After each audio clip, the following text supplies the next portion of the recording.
It happens to so many of us. You're asleep, finally, and then suddenly you're not. You glance at the clock, 3:07 a.m. You roll over, try to ignore it, try to sink back into the darkness, but something's different now. Your body feels off, your mind is awake. You start thinking about the day ahead, about something you forgot to do, about the fact that you're awake and you really shouldn't be. You close your eyes tighter, you toss, you turn, you check the time again. 3:22 a.m. Now you're frustrated, maybe even anxious, because you know the alarm is coming. You know the hours are ticking away, and the harder you try to fall back asleep, the more impossible it feels. Sound familiar? If so, let me say this first. You're not broken. You're not failing. This happens to millions of people every night. Waking up in the middle of the night isn't the problem. It's natural. What matters is what you do next. Because what most of us do, without realizing it, actually makes it worse. We panic. We get frustrated. We check our phones. We start planning our schedule or replaying old conversations or doom scrolling under the blanket. And every one of those things tells the brain, wake up, it's time to think. We're back in daytime mode. So the secret is not to try harder to sleep.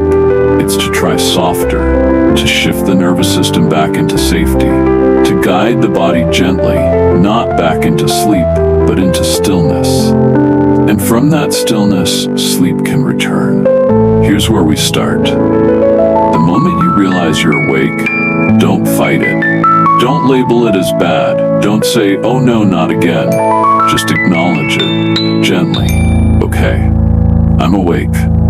That's what's true right now. Then, before your brain starts racing, offer it a new anchor. Something calm, something soft. Maybe it's your breath, maybe it's a phrase, maybe it's simply placing a hand on your chest and saying, we're okay. Nothing is urgent right now. Because most middle-of-the-night wake-ups aren't about your body, they're about your mind. Something in you is still alert, still on guard. So we don't argue with the alertness, we soothe it, like a parent rocking a restless child. One of the simplest tools is breath, not just breathing, but elongated exhale breathing. That's where you inhale for 4 seconds and exhale for 6, or inhale for 5, exhale for 7. The long exhale tells your vagus nerve, we're safe now, and that message spreads like calm throughout your system. Another tool? Don't check the time. Seriously. Looking at the clock creates pressure. Pressure to fall asleep, pressure to count the hours left, and pressure activates stress. So if you can, cover the clock, turn it around, let go of time. All that matters is this moment, this breath. And remember, trying to sleep is the opposite of sleeping. The more you chase it, the further it runs. So instead of trying, just rest. Tell yourself, I don't need to be asleep right now, just need to rest. Rest is enough. You might be surprised how often that shift alone invites sleep back in. So you've tried breathing, you've stopped checking the clock, you've told yourself, rest is enough. But 20-30 minutes go by, and your eyes are still open. The room feels smaller. The frustration creeps in. That's when most people give up. They grab their phone, open Netflix, scroll social media, and just wait for morning. But there's a better way. It's called the reset ritual. And it has 3 simple steps. Step 1, get out of bed. Wait, what? Get out of bed? Isn't that the opposite of sleeping? Actually, no.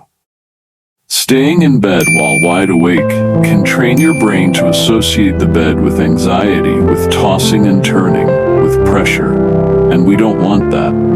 The bed should be sacred, a place your body links with rest, not rumination. So if you've been lying awake for more than 20 to 30 minutes, gently get up.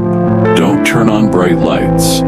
Don't check your phone. Just leave the bed, slowly, like a whisper. Step 2. Do something quiet and non-stimulating. Find a soft chair. Sit in dim light. And do something boring, something calm, something that doesn't involve a screen. You could read a book, not a thriller, but something gentle. You could knit. You could write down what's on your mind just to get it out of your head.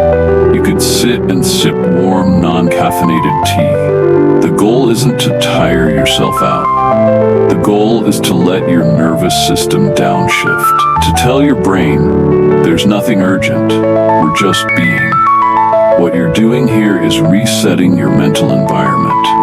You're signaling to your mind, it's not morning, it's not time to think, it's not time to plan, it's just time to pause.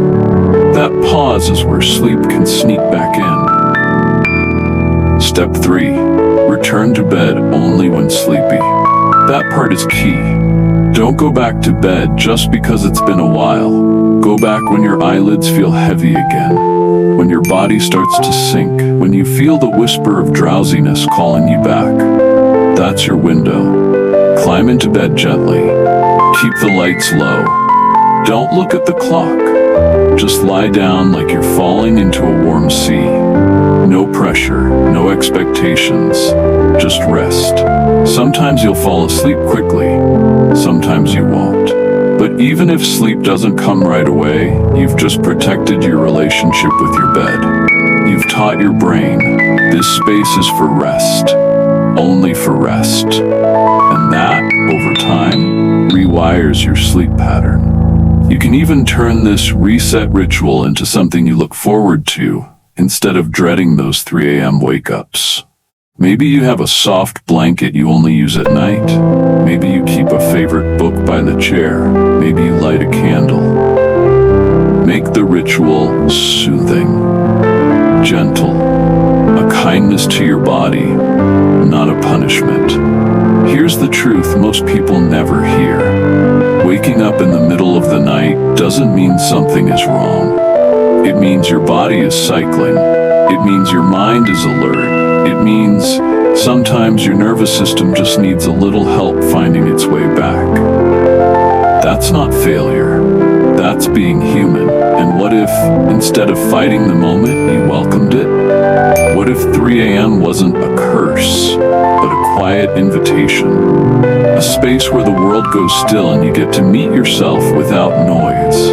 No notifications, no deadlines, just you, just breath, just the soft rhythm of your own heartbeat reminding you you're still here, you're safe, you made it through another day. Maybe you can't sleep yet. That's okay. You're still resting, you're still allowing, you're still taking care of the one body you've been given. And maybe, just maybe, that's enough for now. You don't need to wrestle your way back into sleep. You don't need to win some battle against your thoughts. All you need is presence, gentleness, and a willingness to trust that your body knows the way home if you give it the space. So next time you wake up at 3 a.m., try this. Don't panic, don't check the clock, don't grab your phone. Just whisper, hello again, I'm here with you. And return to your breath, return to your body. Let stillness be your anchor. Let kindness be your rhythm. Let sleep find you like it always has, when you stop trying so hard to find it. This is the Daily Health Shift, and if this episode brought even one drop of calm to your night, share it with someone else who wakes in the dark. Someone who needs to know they're not alone in those quiet hours. Someone who needs a new way to return to rest. If you haven't already, subscribe to the channel.